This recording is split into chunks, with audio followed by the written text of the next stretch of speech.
stepping away from Serpo is because we need to focus on the future.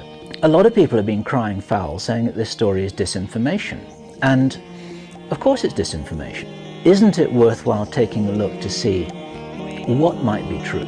We have been visited, that contact has been established, that we have been genetically manipulated by extraterrestrial species for reasons unknown. I need to prioritize, and so I want 100% of my attention to be on Camelot, and that's what it's going to be from now. How are you today, Bill Ryan?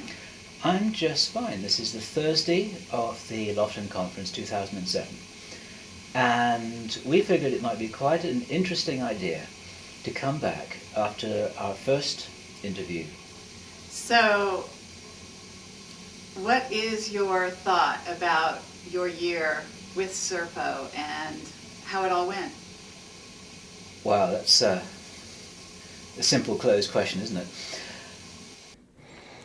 When you first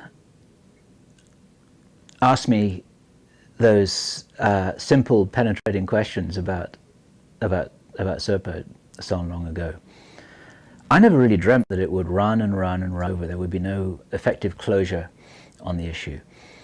What has happened since then is there's been a sort of stuttering continuity of releases which have satisfied nobody. They haven't really satisfied the debunkers because they haven't been able to put it to bed. They haven't satisfied the believers because they haven't been able to come up with any proof. The claimed photographs never appeared, although we got some fake ones towards the end of last year. And a continuous intrigue of involvement with the intelligence services has continued to kind of smolder on like a fire that won't go out, showing that indeed there is some kind of fire behind the smoke, but nobody really knows what that is. Is this a fire that's been lit within the, what I think our anonymous source called the halls of the DIA, although the DIA doesn't actually have any halls, it's a nice image, or whether this has actually got something to do with an exchange program that really happened. Well, the reality is that Serpo could be any planet that theoretically is inhabitable, not named Serpo necessarily, isn't that right?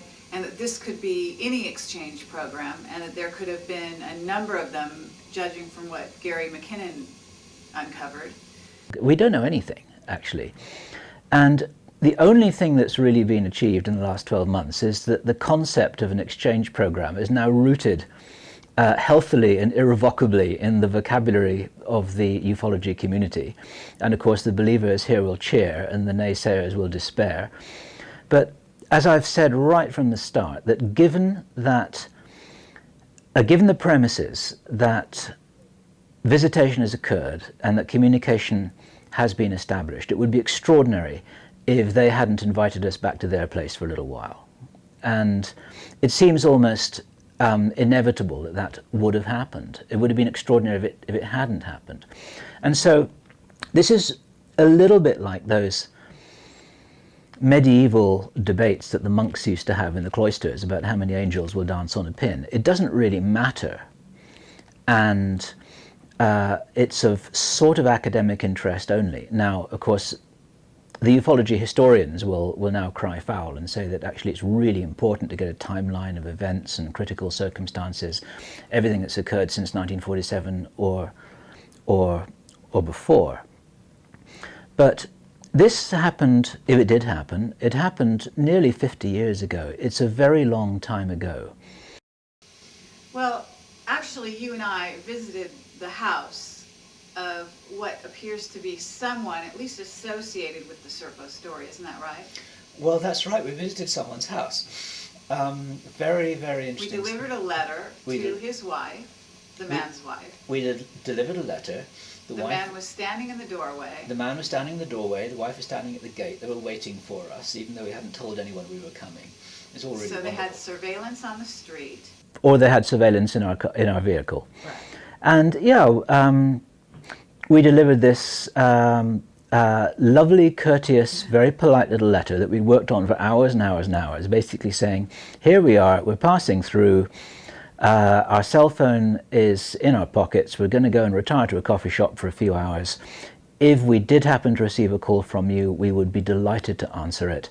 And thank you very much for your time, and this is not intended to be a personal intrusion. And so we retired, the phone did not ring, off we went back to LA, and apparently this and our previous contact, which was when we had written to them by FedEx so that we could record the delivery and the receipt. This was way back in the end of April last year, April 21st last year. And personally, I even wondered whether we got the right person. And then it was only when we had been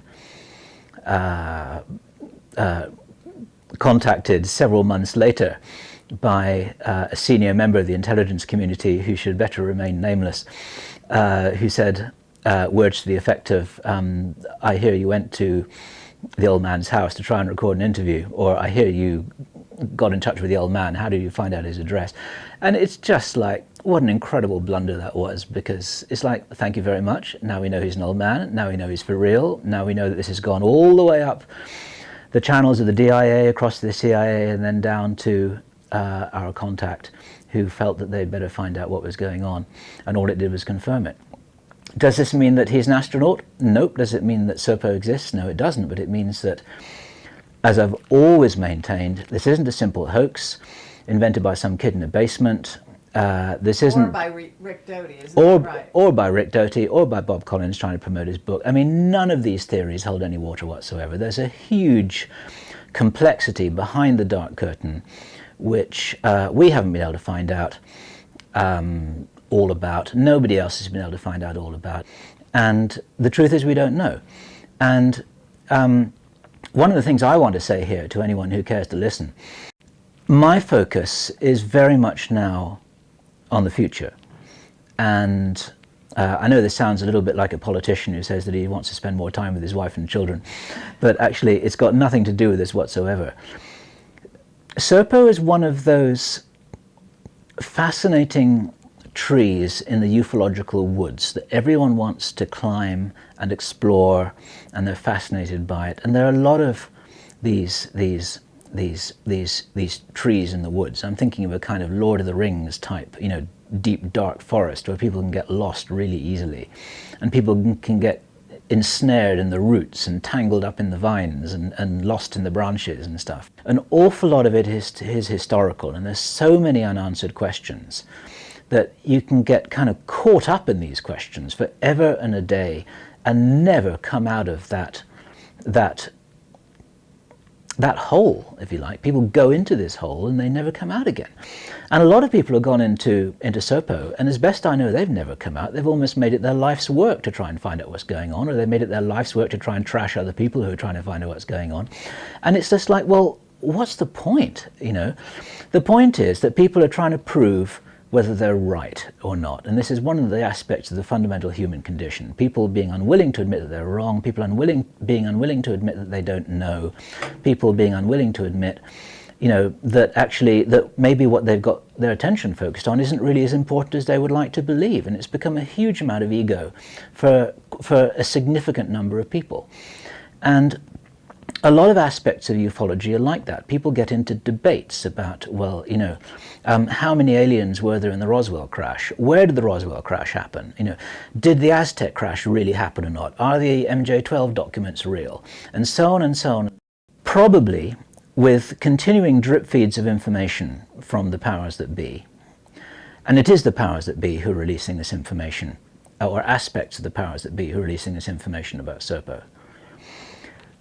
This debate could rage on forever and a day, and so it's time, I think, to put it to a close. And so I'm going to step out of this now. Anyone else can continue to debate it until the cows come home, and it takes a long time for the cows to come home, so people can debate this forever. This is my point. So what you're saying is that you've spent enough time as the webmaster for Serpo, which in essence is what you were and are. I achieved my own goal with this a very long time ago. And my own goal with this was exactly what you asked me 12 months ago to the day.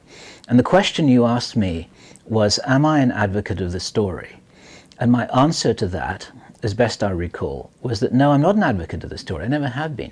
I'm an advocate of people being willing to suspend their disbelief to consider whether or not the story may have merit. And a lot of people have been crying foul, saying that this story is disinformation. And of course it's disinformation. I said that months and months and months ago. And what disinformation means is it means that some of it is true and some of it is false. Just suppose there is truth in this story. Isn't it worthwhile taking a look to see what might be true?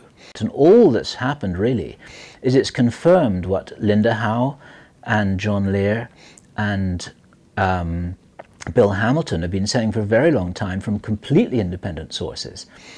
Their story, I think, was that in 1964, 3 bird kernels were taken on board a craft for an unspecified length of time, and when they returned, one of them returned intact, healthy, and sane. Another one went insane, and the third one died. And all 3 sources report exactly the same information, and that rings true for me. And all that Serpo has done is it's kind of confirmed and put a spotlight on the fact that this, that there's something to that story. What's important for me now, personally, and the reason why I'm stepping away from Serpo, is because we need to focus on the future. Serpo does not inform the future. So many of these stories in ufology, they don't inform the future. There's angels on a pin. How many crash discs have there been? Was the alien autopsy real or not? Are the MJ12 documents real or not? These things don't really matter. I don't want to knock any of these things, because these are good people who are trying to tell the truth, and they're utilizing their expertise as best as they can to dig into a genuine mystery. But once, to use the trees analogy, if you step back just a little way, you see the shape of the woods. You see the shape of the woods. The individual trees don't matter so much. The shape of the woods says clearly that we have been visited, that contact has been established, that we have been genetically manipulated by extraterrestrial species for reasons unknown, that the government has acquired advanced technology, sometimes by fair exchange or by gift, and sometimes by having come across it in the desert, and they acquisitioned it when nobody was looking. What happened in the 1960s and the 1970s doesn't matter to me, because I'm not there anymore. I'm here. This is 2007. What I'm really concerned about is what's going to happen next year and the year after, and in the years running up to this highly charged year 2012, which everyone kind of goes crazy about, or beyond. And the real questions behind that are, why are the visitors here in the first place? Why did they make an appearance en masse after the Second World War, even if they have been visiting us for millennia? Why so much, and why now? And of course, people have been looking at that question. People have been making guesses. People have been saying, well, this is something to do with the environment. People have been saying, well, this is something to do with nuclear testing. Looking back over the last year, looking how the Serpo story has not delivered on its promises to provide proof of an exchange program, that's focused the mind to the degree that it becomes clear that proof of an exchange program is a tantalizing pot of gold at the end of the rainbow.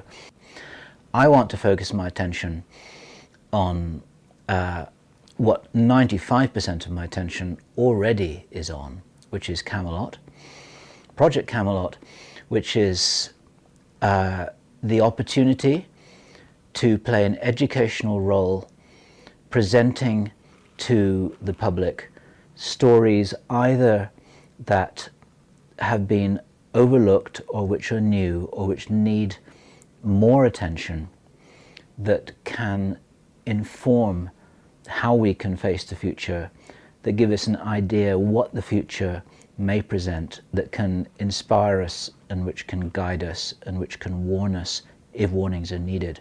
I can't think of anything more valuable to do with what time I have at my disposal, and so I need to prioritize, and so I want 100% of my attention to be on Camelot, and that's what it's going to be from now.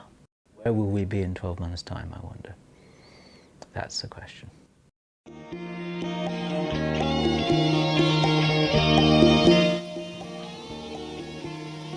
Okay, thank you very much. Thank you very much, Bill Ryan. Thank you for your service to humanity and Oh, stop it. putting up the Serpo website.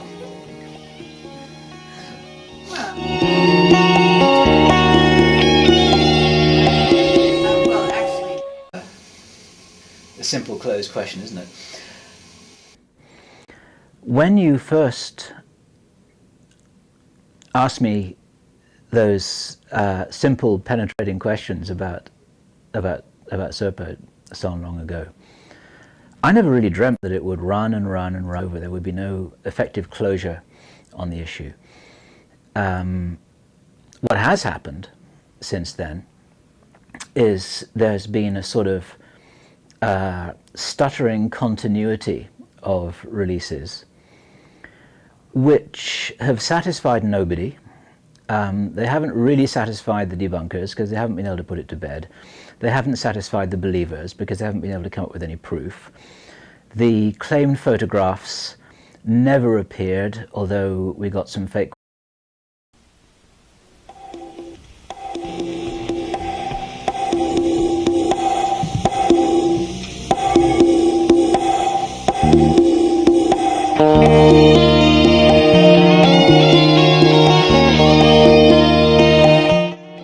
And the reason why I'm stepping away from Serpo is because we need to focus on the future.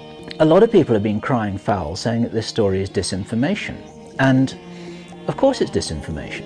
Isn't it worthwhile taking a look to see what might be true? We have been visited, that contact has been established, that we have been genetically manipulated by extraterrestrial species for reasons unknown. I need to prioritize. And so I want 100% of my attention to be on Camelot, and that's what it's going to be from now. how are you today, Bill Ryan? I'm just fine. This is the Thursday of the Laughlin Conference 2007. And we figured it might be quite an interesting idea to come back after our first interview. So, what is your thought about your year with Serpo and how it all went? Wow, that's